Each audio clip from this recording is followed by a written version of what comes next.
Hello and welcome, Quickstart community. It's your boy here with another replay.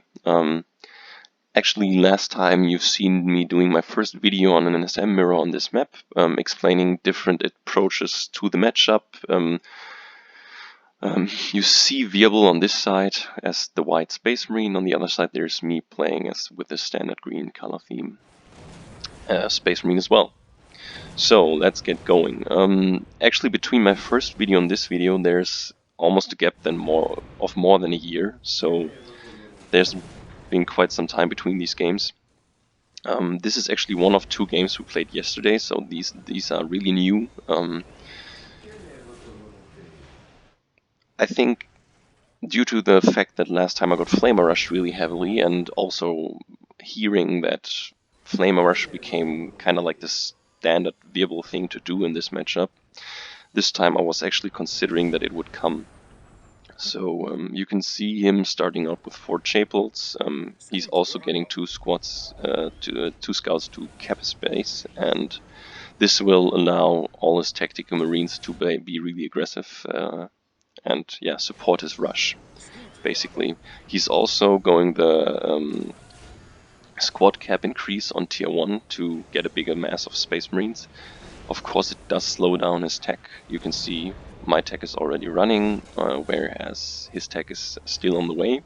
And this is actually something that will be really important in the late game, because the early tier 4 is pretty much the most important thing in the Space Marine mirror.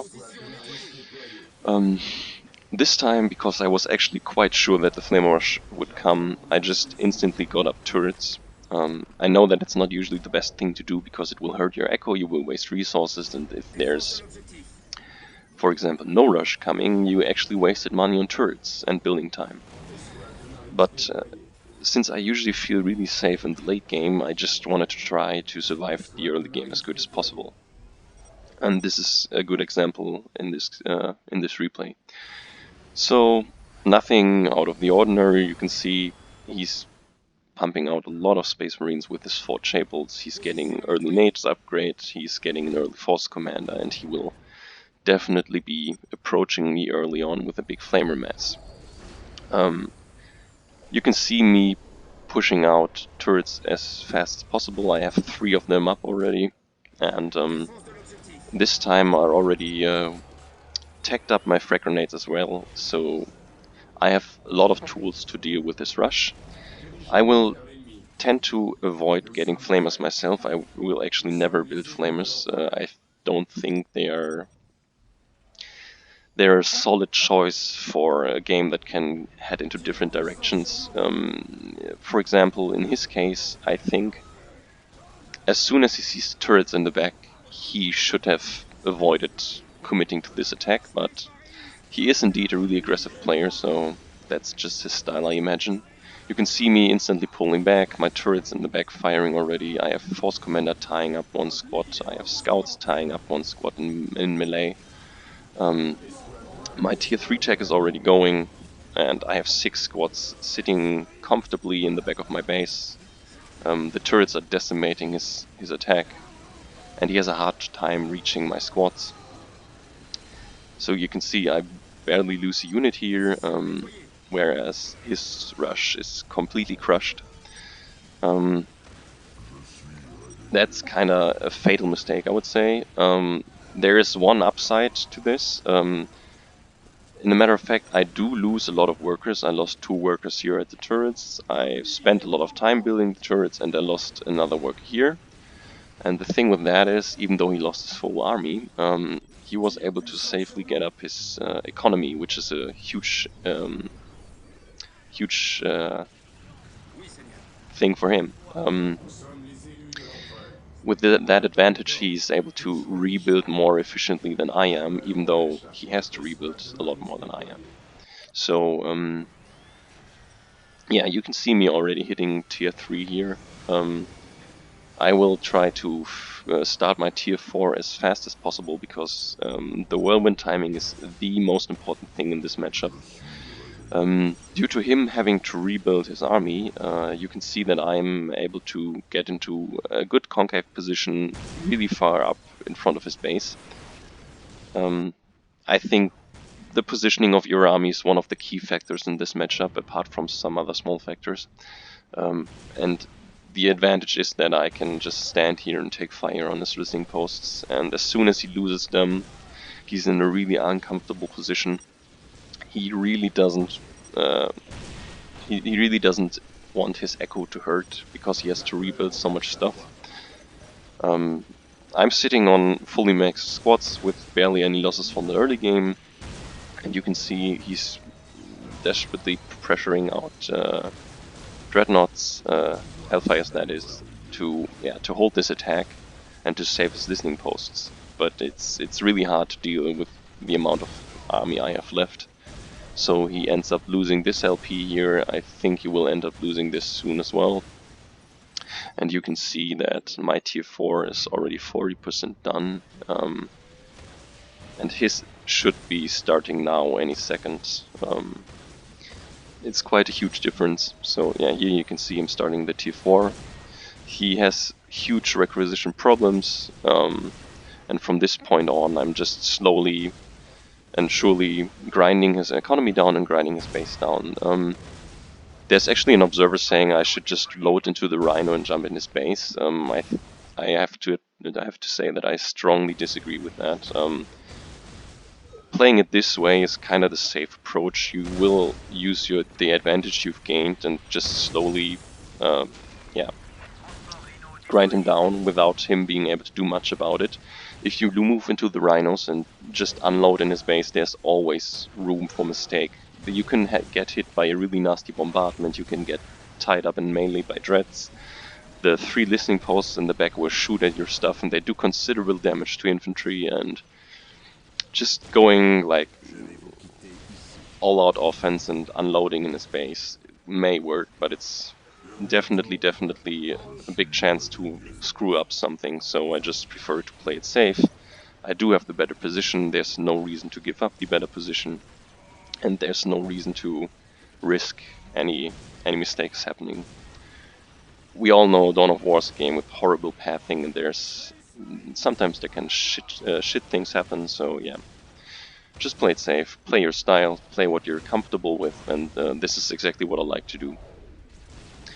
You can see there's not a lot happening here. He's trying to get back into front position to somehow get back at his economy and build up his listening posts.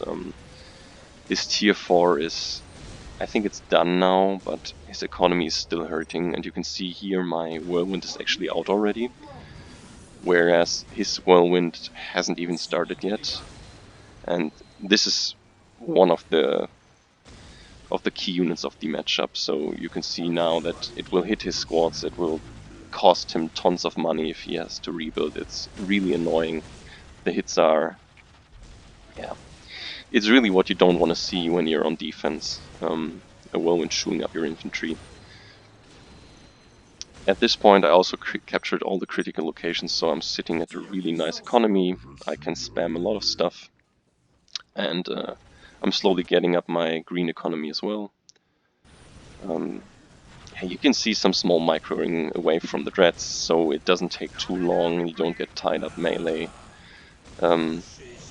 You can see here that his whirlwind finally finished, but the problem is that his machine colts are exposed to my rocket launchers. I can slowly kill them and keep on pushing into his base. Also my Land Raider just arrived. His Land Raider is not even halfway done, and now I will focus down his machine cult, and after that try to snipe his key unit and get his whirlwind and get that out of the way. Once that is down, the game should be over, so there's not a lot he can do against it. I don't see any... He actually loaded in his soul terms here, I think, but yeah, there's no probes to stun and he's losing his whirlwind, and that's game. And now I will show you guys the rematch, actually, because it's kind of interesting what happened in the early game. We played this game right after that, and I was quite certain that after how we saw how his rush failed, that there was not another Flamer Rush coming. It would be really weird to see another Flamer Rush after that. So actually this time I mixed it up and went 3 Chapels and went on early offensive, and my plan was to fake a Flamer Rush actually and make him panic. And you can see here he's going for a standard build this time. He's going 2 racks, he's going straight up 1 guy on the armory, and this looks much more standard than his Flamer Rush build order. I'm not getting a squad upgrade tier 1 because I think that slows me down too much, but I am pushing out Space Marines and go on an early offensive with them. And my aim here was to get him on the back foot and get him playing defensive. So you will see in a second that it actually worked out like a charm. I got nades, I got some early pressure, and what happened here is I was able to, with this early pressure, deny him capping his front points and his relic. And he actually, I think he's kind of surprised to see me this early in his base, because that's usually not the style I play. I will not build flamers because I just think they're not good if the game goes on any longer. You can see here he's actually building turrets as well, kind of like a mirrored situation, but he's way too late with them, and I can just snipe his workers here. You can see him also getting flamers as a defensive reaction, which I think is a mistake. He's really panicking right now, thinking there's more units following.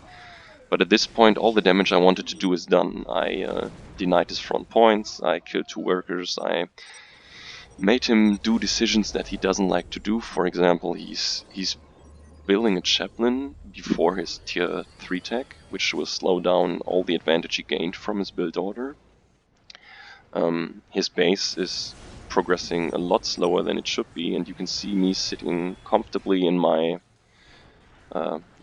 usual build order. I can have my comfortable position that I like so much in the middle, have a good concave, lock him down in his base, and yeah. So the little fake maneuver actually worked out quite great. I didn't intend to Flamer Rush him or anything, and also I didn't toy around with him like some people said. It was just a tactical maneuver on my side to screw up his early game a little and deny him his echo. And usually Wirbel, in my eyes, is a really echo-oriented player, and this is not a situation he's comfortable with, being this high in tech with such low upgraded listening posts. As you can see, he's just finishing them now. And I'm already sitting with a nice big concave in front of his base. And this is actually a really, really uncomfortable scenario, because now if he wants to push out of his space, he needs to go through this choke. I've been talking about it. And it's just... It's not what you want to do. At this point, just straight up tech from both sides. Both are getting Hellfires. I'm actually backing up some Rhinos to use the smoke for some damage reduction. You can see my Hellfires actually get focused down here a little. There's not too much you can do about it. I don't think they're worth saving. I don't think he will be able to break this. And all in all, I'm in a really comfortable late game scenario, and that's exactly where I want to be.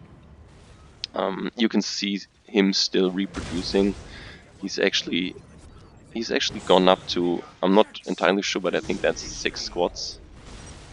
And a 7 actually. Maybe even 8, I'm not sure. So he's using a lot of resource on Space Marines.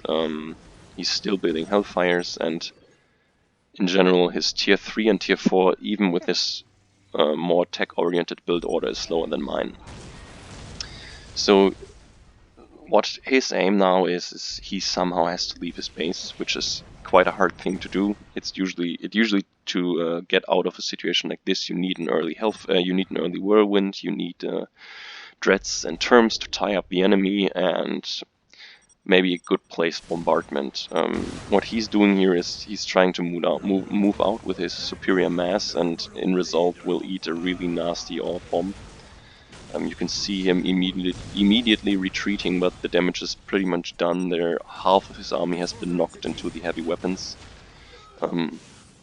Yeah, and that it just underlines what I was saying earlier about the superior position in middle. Once you're stuck here, you really need tier 4 units and drops to get out of there. Running out like this will never work. You can also me almost finishing tier 4 now. His tier 4 is still attacking. It's only halfway done. And as I said, first game, a really early whirlwind is a huge advantage. He actually gets out a pretty good orb bomb here, but it's not doing too much damage and it's not helping him too much in his situation. He sees an opportunity to push here, but the problem is that he keeps getting tied up by terms, by dreads, and he's still in this choke position here. You can see in a sec that he will try to move out into the heavy cover here. I think it's the right move, but the problem is that my whirlwind is almost done. And that's actually what denies him any chance of getting into the middle. His whirlwind will only now start. I'm not sure how good his timing is, but usually it's not too bad. Let's see. Maybe he's still focusing on his army. So this is like a big mistake. Land Raider and Whirlwind are the key units and really important. Okay, he's starting it now, but you can see my Whirlwind is already here. And his squads are being shot to pieces. They are knocked around, they are knocked into my heavy weapons, and yeah, there's not much he can do at this point. He needs to pull back. There's no way he can hold this position.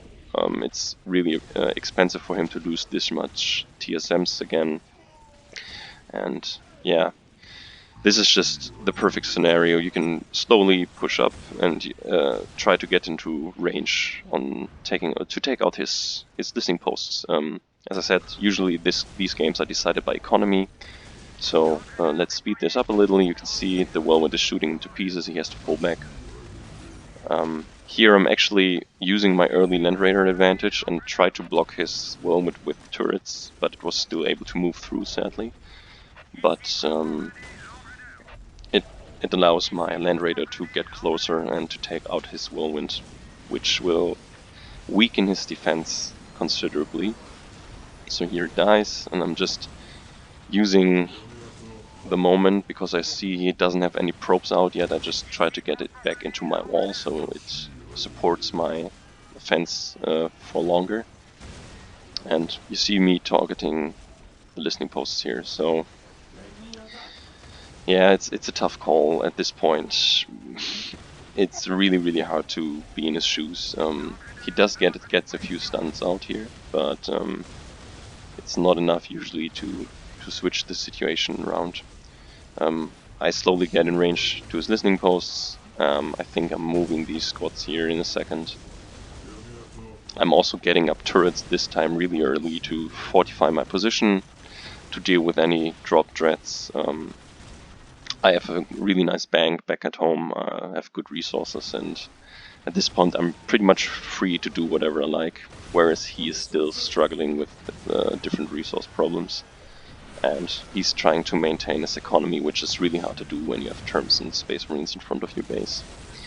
So yeah, there's some grindfest going on here. You can see the usual Land Raider trading that's usually happening. Here I eat a pretty nasty orb bomb actually, because my units are stuck here on the side, but it's not too big of a deal. The TSMs usually don't get completely killed by it. I also have a lot of units left on the right. What I have been noticing, usually he tends to put his whirlwind in relatively offensive positions. You can see here it's out far at the front.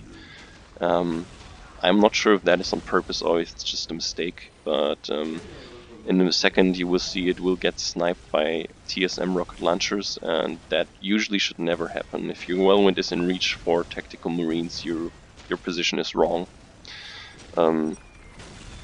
Yeah, he has to pull back because there's another bombardment in front of his base, and at this point my whirlwind is shooting him to pieces. He's struggling to keep his alive.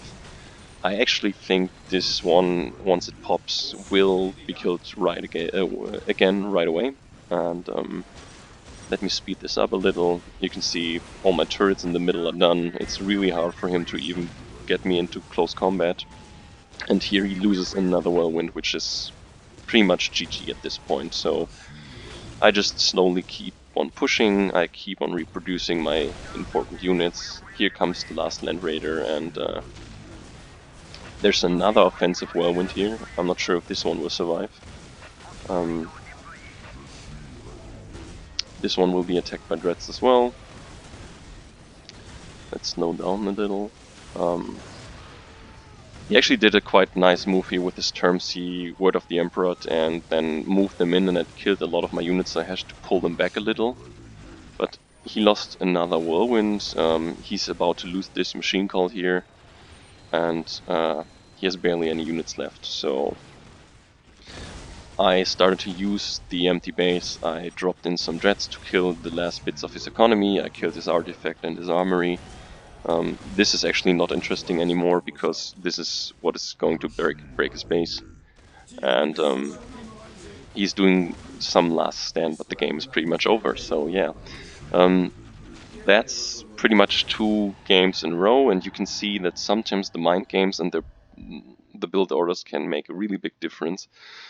In this case, I got a really huge advantage without any losses in the early game, with just a little push, making him overreact, making him panic, and yeah, then I can apply my strong late game and close it out safely without any hassle. So I hope you enjoyed the game. For the people that maybe can learn a bit from that, I hope you can take the parts that you like and apply it to your own gameplay. And yeah, maybe I'll see you guys around in about a year when this same matchup is going to happen again. And so long, later.